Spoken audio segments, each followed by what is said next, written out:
Week number 14 of the 2025 fantasy football season has come to a close after the turnover machine battle between Justin Herbert and Jalen Hurts on Monday Night Football. In today's video, we are going to turn the page into week number 15 and break down every single matchup from Thursday Night Football all the way up until Monday Night Football. And I'll be telling you guys where I believe each running back will finish by the end of the week in all games, as well as if you should start or sit those running backs. But before we could get into things, I would like to ask that if you are new to the channel and you do end up enjoying today's video, that you please make sure to hit that subscribe button down below. So without further ado, let's get into my week number 15 running back start or sit decisions for the 2025 fantasy football season. We begin with Thursday Night Football, the Atlanta Falcons at the Tampa Bay Buccaneers. Now, despite running well up against the Seahawks, Bijan Robinson had a very underwhelming showing last week. 20 carries for 86 yards and 2 receptions on 2 targets for 8 yards, finishing as a high-end running back 3. Coming off his RB1 showing in MetLife against the Jets the week prior, it was definitely disappointing to see just 9.4 PPR points last week,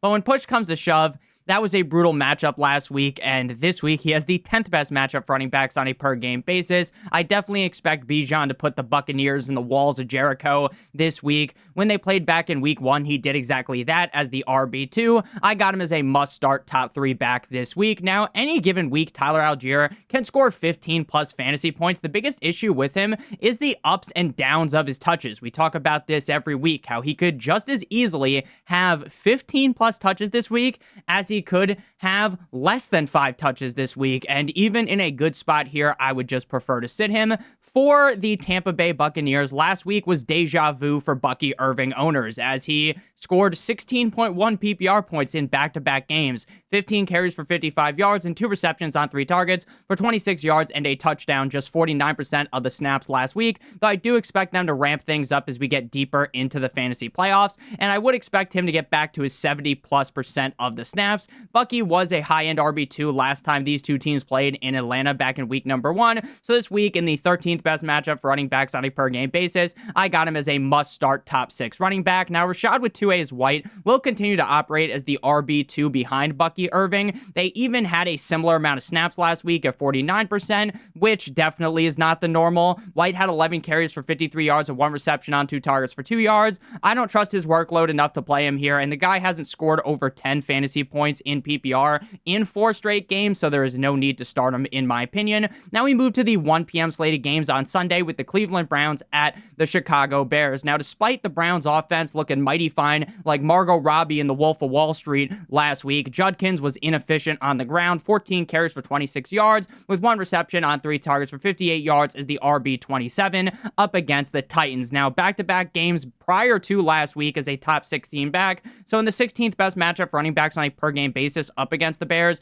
I expect him to hop back on the saddle this week as a high-end running back number 2. Now, Dylan Sampson is a solid pass catcher, but ultimately, if I cannot guarantee 5 touches with a running back, I'm not going to play them. That is self-explanatory, and that is the case with Dylan Sampson. For the Bears, DeAndre Swift has fallen like the Roman Empire as of recently. Now, it isn't fully over for him, but ranking him as like a lower-end top 12-ish option at this point in the season feels very foolish. Monangai continues to vulture his red zone work, and with him not likely to reach 65+% of the snaps anymore really does hurt his floor. Last week in Lambeau up against the Packers, he had 13 carries for 63 yards and 3 receptions on 4 targets for 19 yards. Now, the Browns are the 21st best matchup for running backs on a per-game basis on the season, but over the past 5 weeks, they allowed the 6th most points to running backs on a per-game basis, according to Nick Arcolano on Twitter, which was evident last week as Tony Pollard hit them with an Alex Poatan-Pajeda level knockout shot. I got Swift as a low-end RB2. Now, Kyle Monangai did not find the end zone last week and was a bust,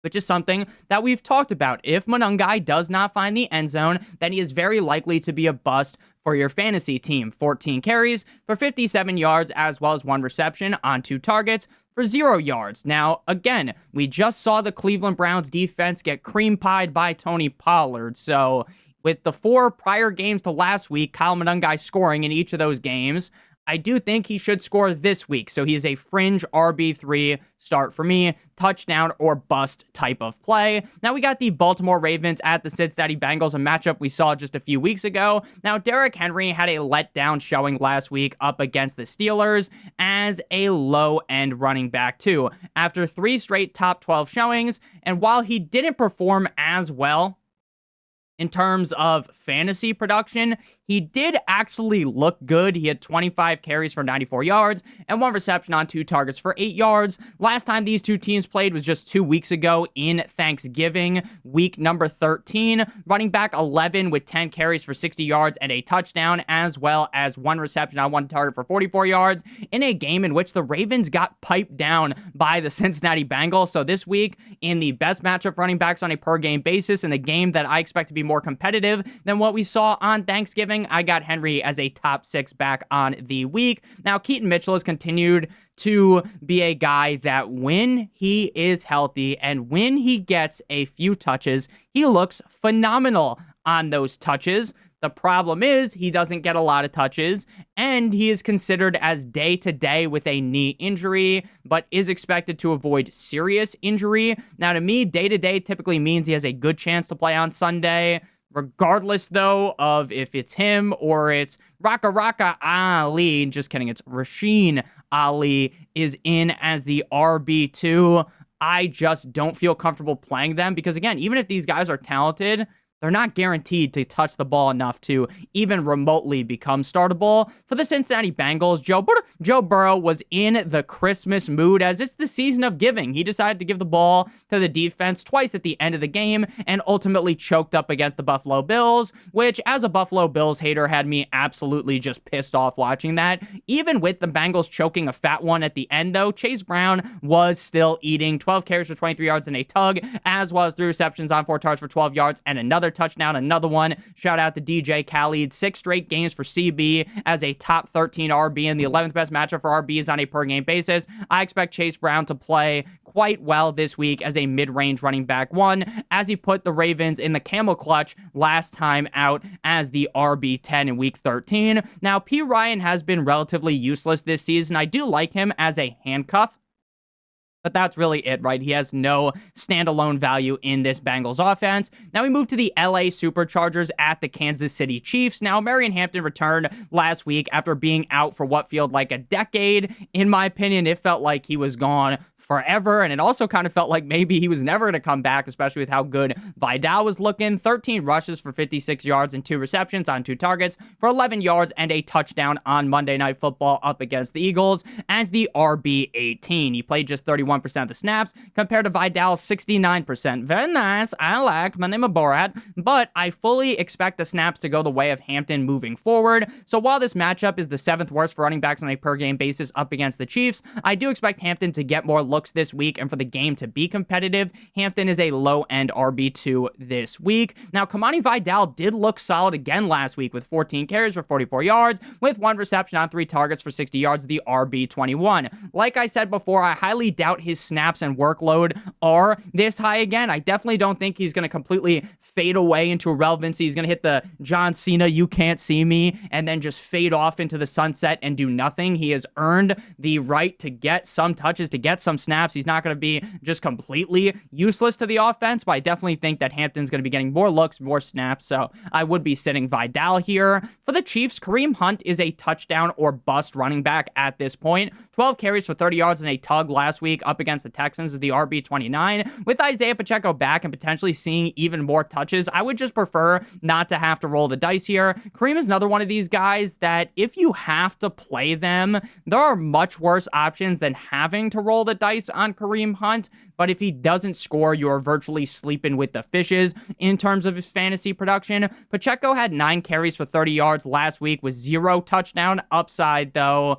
He just shouldn't be rostered at this point in the season. This week, he faces the Chargers, who allow the 26th most points to running backs on a per-game basis, so no need to play him. Now we move to the no one circles the wagons like the Buffalo Bills at the New England Patriots, the battle for the AFC East crown. Before we talk about this game in depth at the running back position and the rest of the games on the Week 15 slate, I would like to give you guys a quick word for our friends, our partner over at Underdog. If you're brand new to Underdog and sign up using pro code Notorious, or by clicking on the link in the video description, you receive a free pick plus a first-time deposit offer of up to $1,000 in bonus funds, as well as if you play $5 in the pick'em, you receive an additional $100 in bonus funds or in bonus entries. Now, how does the pick'em work?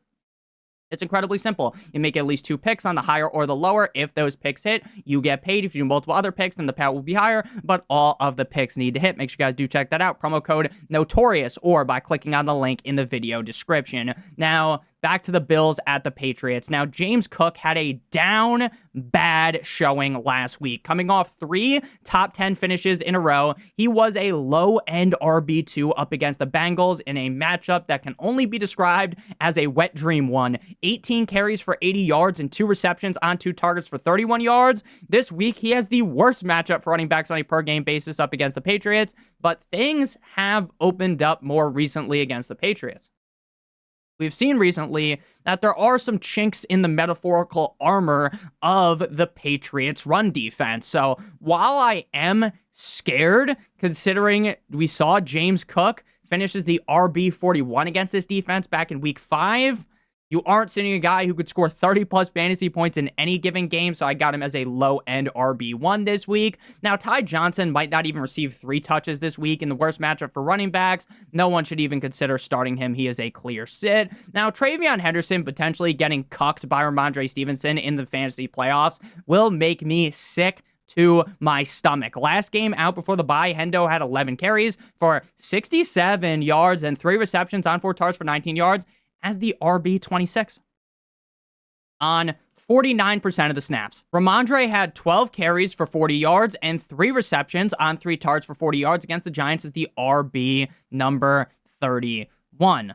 Ultimately, I still trust Henderson more because he has the big game upside that in reality Ramondre doesn't really possess. He doesn't have that big game upside because he doesn't really have that big play upside unless the team just gives Ramondre Stevenson 3 goal line opportunities. He scores like 3 touchdowns, right? So this is the 6th best matchup running backs on a per game basis. I got Henderson as a high end running back too, even if it does feel a little bit gross. If Ramondre sees his workload slightly peeled back, then he wouldn't even become remotely close to being start worthy, so I would not be playing him. Now we move to the left hands up. Who are we? The Commanders at the New York Football Giants. Now, if Tyrone Tracy plays, he is a running back that you can start. He is dealing with a hip injury, but based on what I've read, it doesn't sound like something that will make him miss time, especially since the team was on bye last week. Tracy is far from the excitement level that a guy like Scattaboo was bringing us, but this is the 2nd best matchup for running backs on a per game basis. He is a RB3 type of play due to Singletary seeing work as well, and that kind of cucking Tracy away from being a guy that you would feel comfortable ranking inside the top 24. Now, Devin Singletary exploded when Tracy got hurt. 12 carries for 68 yards and a touchdown with 3 receptions on 3 targets for 34 yards. Now, Singletary is an acceptable start if you are down bad, but based on how I make these videos with the top 30 guys being starts, Singletary does not make the cut in my opinion. Now we move to the Commanders side of the ball. Now Chris Rodriguez is the least exciting running back that people will probably actually end up putting in their lineup this week. I wouldn't, because the offense looked so limp dick last week, and the only thing that makes Rodriguez startable is his touchdowns. And even if he does end up finding the end zone, he isn't even a guarantee to get 10 fantasy points. They still utilize Jeremy McNichols as well as JCM, so why bother even starting Rodriguez, who even in a wet dream matchup here up against the Giants will have the 2nd most points to running backs on a per game basis? I feel no reason to start him. Now, since McNichols isn't scoring with Rodriguez in the lineup, you aren't going to be starting him either. Now we move to the Las Vegas Raiders going up against the Philadelphia Eagles in Philadelphia. If that city is even still standing after that absolute fucking disgrace that was Monday Night Football for that offense. That stupid fucking bunny that they put in the locker room didn't work. Now, I say this every week about Ashton Genty, but he is essentially at the mercy of Geno Smith. Regardless of how good you may believe Genty is, it doesn't matter when the quarterback is certifiably blind. 10 carries for 30 yards last week against the Broncos with 2 receptions on 4 targets for 8 yards as the RB42. Even with the Raiders being terrible, Genty has been largely fine over the last 6 weeks following the bye week, mainly because of the amount of targets that he receives. So while it isn't the most fun time having Genty in your lineup, because it's one of those gross plays, this is the 8th best matchup running backs on a per-game basis, so I got Genty as a low-end RB2. Raheem will likely get just 1 touch this week, so I would not be playing him. Now, for Saquon Barkley, I can't help but feel like Saquon Barkley may end up being last year's Jonathan Taylor, where he is just not great during the regular season, but then in the fantasy playoffs, maybe he turns on the Jets and starts playing like we expected him to do all season. Now, obviously, I can't just assume after one good game, he is back to the 2024 version of himself from last year, right? And that we feel very good about him because, again, Kevin Petrullo is a fucking idiot. But if the team keeps feeding him like we saw in Monday Night Football against the Chargers, then I think it is possible that Saquon Barkley could be a guy that if you made the playoffs with him, despite the fact that he completely screwed the pooch for you during the regular season, he could end up being a guy that lifts you to the championship. 20 carries up against the Chargers in LA on Monday Night Football for 122 yards and a touchdown, as well as 2 targets for 0 receptions as the RB7. This week is the 10th best matchup for running backs on a per-game basis up against the Raiders. I think Saquon will finish as a low-end RB1. Again, not ready to crown him after one good game, but it just was something that came to my mind when I was watching the game. Now, the RB2 role in Philadelphia is as useless as it gets, like using a condom to jerk off. So there is no need to play Tank Bigsby. Same thing is the case with Raheem Mostert. Now we move to the New York Jumbo Jets at the Jacksonville Jaguars. Now, Breece Hall was down bad last week up against the Dolphins. This game is in Duval. Now, he had 14 carries for 43 yards and 1 target as the RB47. The whole offense went down like a sinking ship. The second Tyrod Taylor went down. Right, he went down on the first offensive snap of the game. Brady Cook took over, and he was not even remotely ready to get to cooking. He is not a 5-star Michelin chef. He doesn't have a single star, right? The motherfucker is an undrafted free agent, and that was his first ever NFL action coming off the bench against a red-hot Dolphins defense. So what would you have expected? Obviously, I didn't expect anything. Now, I assume he starts again, which does appear to be the case. It is very unlikely that he is that awful again. Now, the Jaguars matchup is the 5th worst for running backs on a per-game basis, so I got Breece as a low-end RB2 due to Breece being like a mid-range RB2 most weeks recently, despite the offense not really looking at its best. Isaiah Davis may not even get a single touch in this game, so I would sit him in a brutal matchup. Now, after Travis Etienne bent us over a table in Week 13 with just 5.1 PPR points, he followed that up by bending over the Colts defense and hitting from the back. How you like that? 20 carries for 74 yards and 2 touchdowns with 1 reception on 1 target for 8 yards as a high-end RB1. Outside of his terrible showing up against the Titans just 2 weeks ago in Week 13, since the bye week, he has been a top 12 back in 4 of 6 games, and one of those games where he wasn't inside the top 12, he was the RB13 up against the Texans in Houston. In the second best matchup for running backs on a per-game basis up against the Jumbo Jets, who just got cream-pied by the Dolphins running backs last week and Bijan the week prior, I expect Travis Etienne to hit the Jets with some sweet chin music as a mid-range RB1. Now, Bishal Tootin missed a majority of last week's game as he was evaluated with a concussion early on in the game. He did get clearance to return, but because, Daniel Jones went down and the Colts didn't stand much of a chance after that, the team did what the Dolphins did with A-Chain. Hey, why bring you back? The game's on ice. It don't matter. We'll just play you next week, right? And that's kind of how I feel. Tootin should get his typical 8-ish touches this week, and while he does have touchdown upside, even if he does score, he isn't even guaranteed to get like 10 PPR points, so I would prefer to leave him on the pine. Now we move to the Arizona Cardinals at the Houston Texans. Now, Bam Knight is a low end at best RB3 type of start. He didn't score last week, but scored in the prior 3 games. Nothing about starting him makes me really excited unless you are in a desperate spot and you have to play him. Now, this is assuming, and assumptions make an ass out of you and me, that Trey Benson doesn't end up getting activated, because if he does, then Trey Benson would be in that spot. The only reason why, I normally talk pretty fondly about Bam Knight because I like him, but this is just not a great matchup. It's the 24th best matchup for RBs on a per game basis, so Bam Knight's kind of in that YOLO break glass in case of emergency RB3 start range. Now, Carter should get 4+ checkdowns this week if DeMarcado does not return. That is really it, though. He's not really interesting at all in a far from ideal matchup. Now, Woody Marks, during the Sunday stream, I stream every single Sunday at around 11 a.m. Eastern Standard Time until kickoff at 1 p.m. I stream.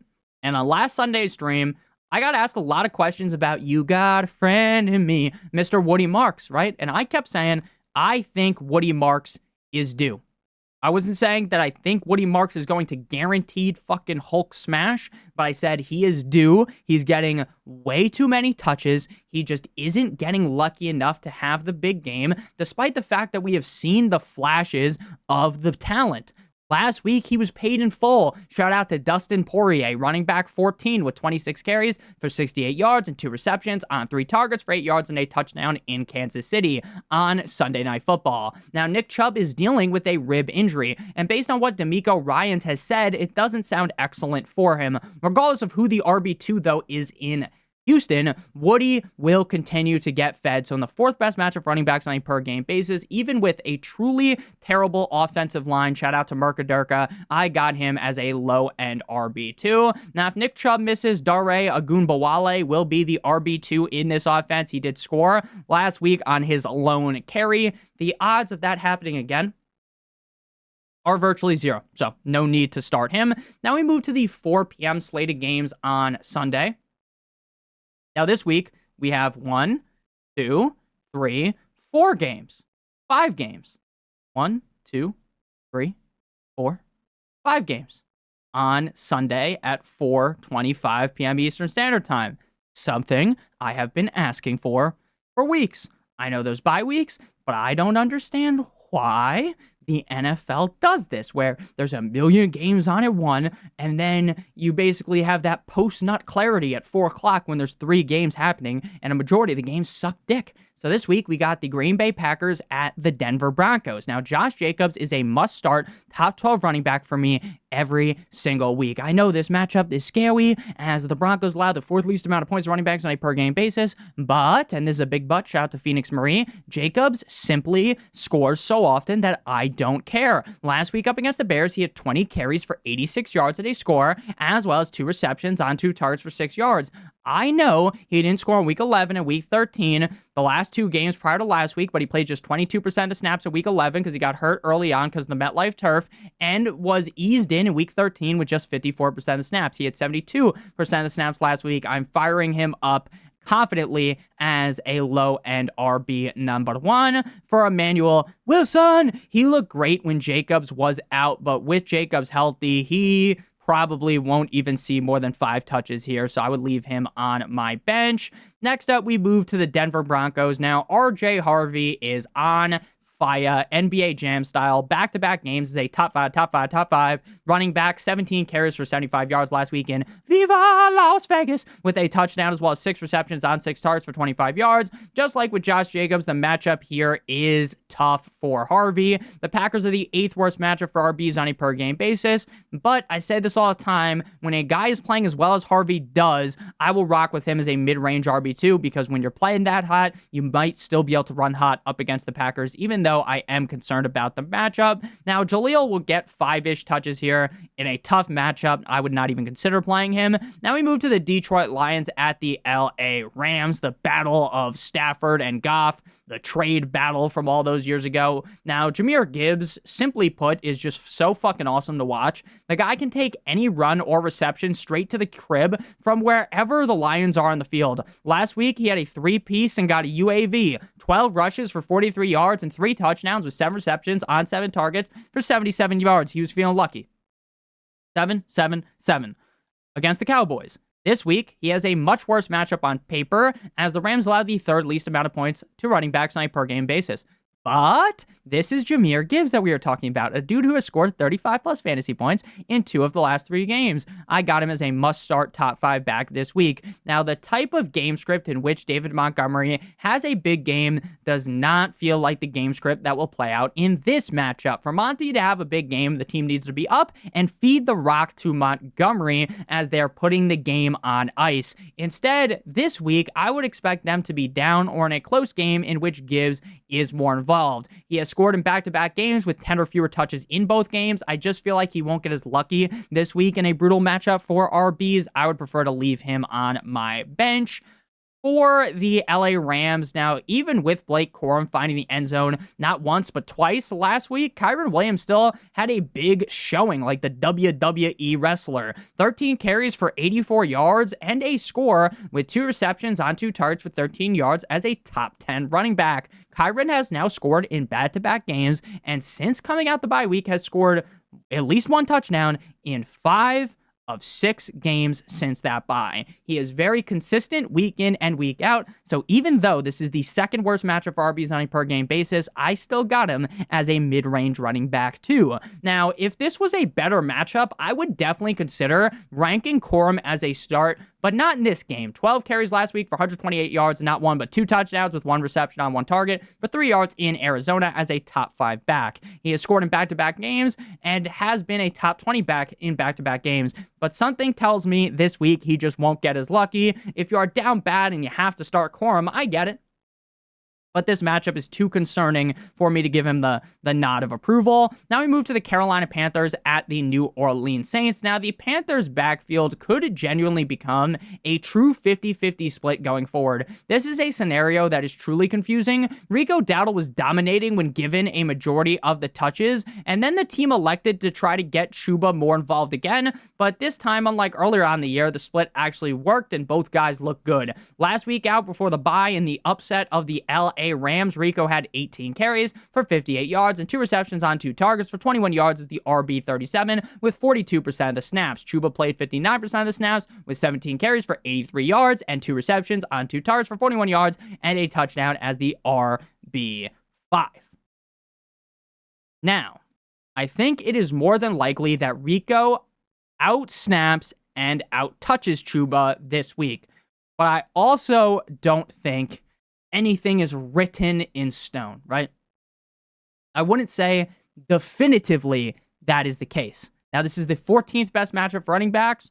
I still trust Rico more, so I got him as low at RB2, and I got Chuba as a desperation fringe RB3 type of start. Now, for the Saints, Devin Neal had his best game of his rookie season last week in Tampa Bay. 19 carries for 70 yards and a score, as well as 1 reception on 1 target for 14 yards as a high-end RB2. If we end up seeing Tyler Shuck continue to build on this momentum, then I think Neal could become a top 24 starter for the rest of the season, assuming that Alvin Kamara was to continue to miss. But ultimately, based on Neal's production as the lead back without Kamara, 1 solid showing doesn't mean that we magically have to give this guy the fucking gawk hawk to special, metaphorically, of course, and be like, oh my god, he's a nice RB2 every single week. Now, this is the matchup for him to play well again.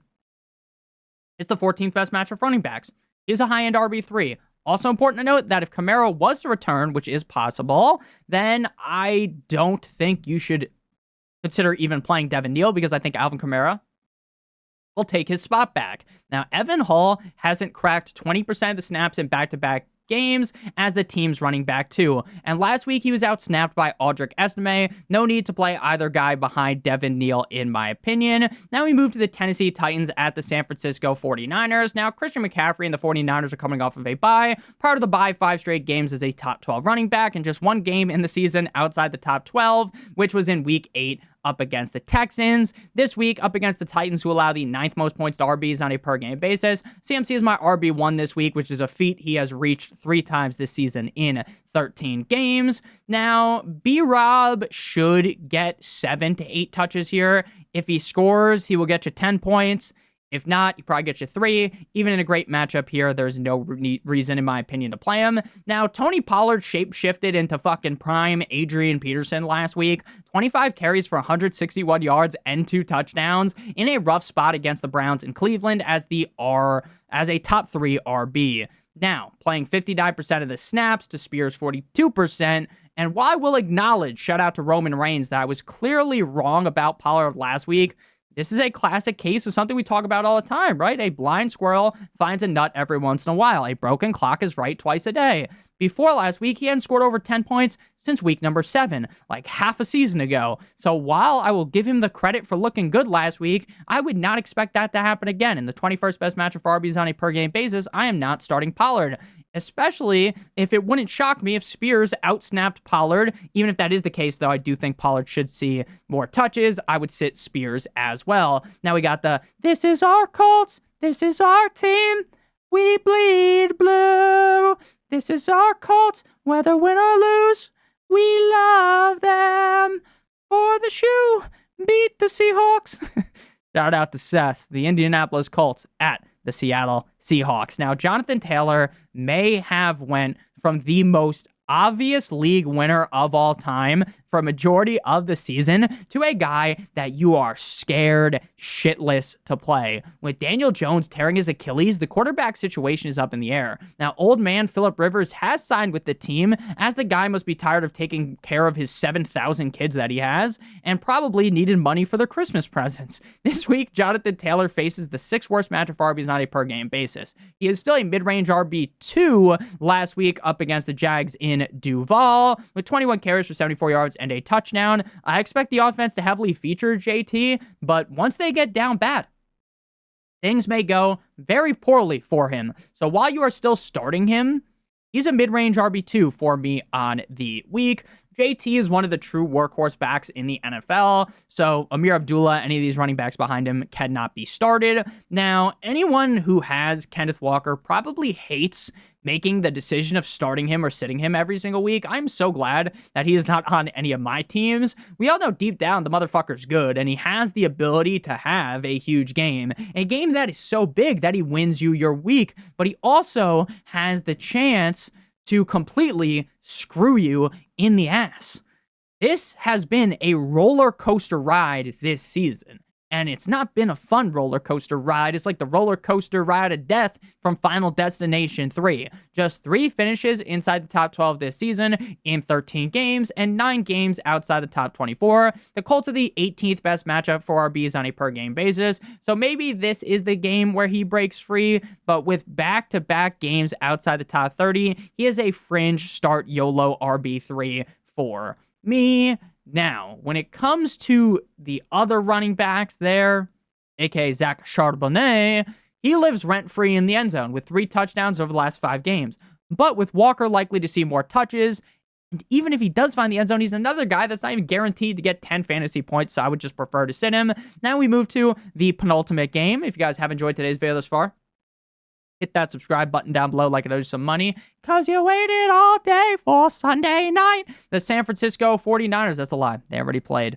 The Minnesota Vikings at the Dallas Cowboys in Jerry's World. Now, Aaron Jones had an uninspiring showing on Sunday up against the Commanders. Despite the Vikings pile driving the Commanders, they won 31-0. Aaron Jones didn't do diddly squat for fantasy. 14 carries for 76 yards and 1 target on 45% of the snaps, compared to Jordan. The numbers, Mason, what do they mean?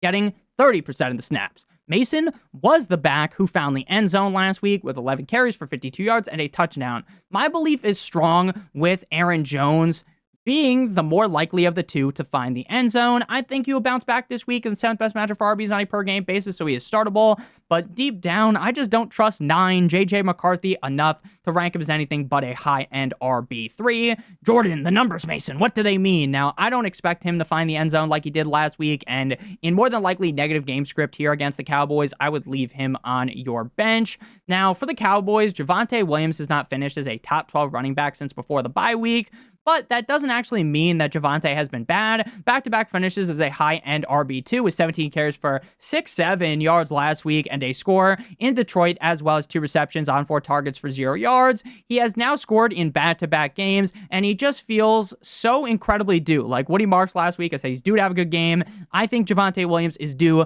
to be a top 12 back. So while the Vikings aren't the most salivating matchup, not a matchup that you go to sleep dreaming about as they allow the 20th most points to running backs on a per-game basis, you should still feel very confident playing him based on his play as of recently and based on how the Cowboys offense has looked as of recently. I got him as a high-end RB2 this week. Now, Malik Davis is really, really good when he has gotten the carries.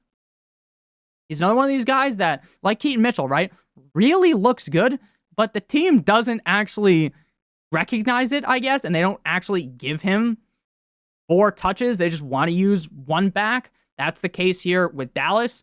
He hasn't gotten more than 4 carries a single time this season, so even if Malik Davis continues to look good, then there's just no way you could start him. Final game here, Monday Night Football. Dun, dun, dun, dun. The game of the week, of course, as a Dolphins fan, the Miami Dolphins at the Pittsburgh Steelers. Can Tua turn the ball over, win a game in the freezing cold temperature? Rumor has it there may be snow. Rumor has it it's going to be cold as a motherfucker. But I do still think the Dolphins can hopefully win this game, and hopefully the Dolphins can make it to the playoffs. Now I understand, Nick, the Dolphins fucking suck. They're not going to win a playoff game. I don't care. I want to make the playoffs. I am a fan of the team I have supported my whole entire life. I am going to turn 27 in a few months, and I have not seen my team win a playoff game my whole life. My favorite team. Now, obviously, I like other sports. I'm a huge fan of the Devils. We made the Stanley Cup in my life. Obviously, we did not win that. I'm a big UFC fan. A lot of my favorite fighters have won the UFC belt, and that means a lot to me as well. But nothing would mean more to me than seeing the Miami Dolphins win a playoff game. I graduated high school. I graduated college. I got married, and I still haven't seen the Dolphins win a playoff game. So I know, Nick, you're a fake fan. You should want the team to lose so that they get a better draft pick and they can replace Tua. I get it. People say that, but I want the team to win a fucking playoff game, get into the playoffs, because then maybe you just accidentally win a game. Anything is possible with how good the Dolphins defense has played. But Nick, we don't give a fuck about you. We want to hear about Devon Achane. Now, Devon Achane left Sunday's game up against the Jets with a rib injury. It was reported on Monday that if the game was closer, that Achane would have returned. But because the Dolphins were putting belt to ass of the Jets, there was no need for him to come back into the game. He is expected to be good to go on Monday, but this is still something to monitor. As if he was to miss, then Jalen Wright would be startable.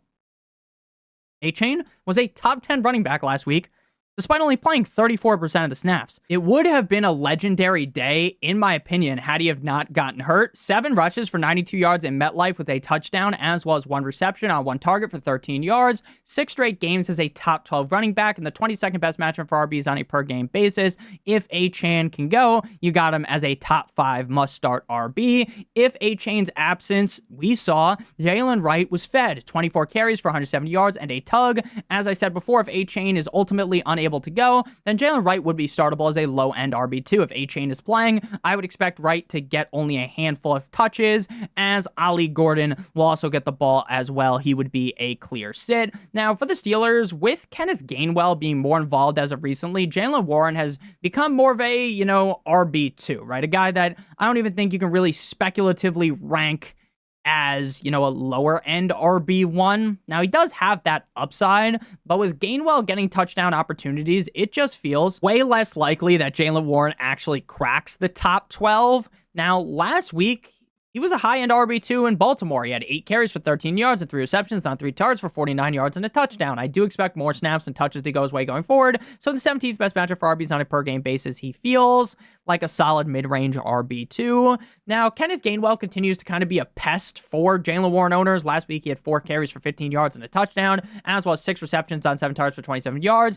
His touches, though, are not trustworthy enough as they kind of bounce up and down, and up against the Dolphins defense that relatively has been great against running backs as of recently.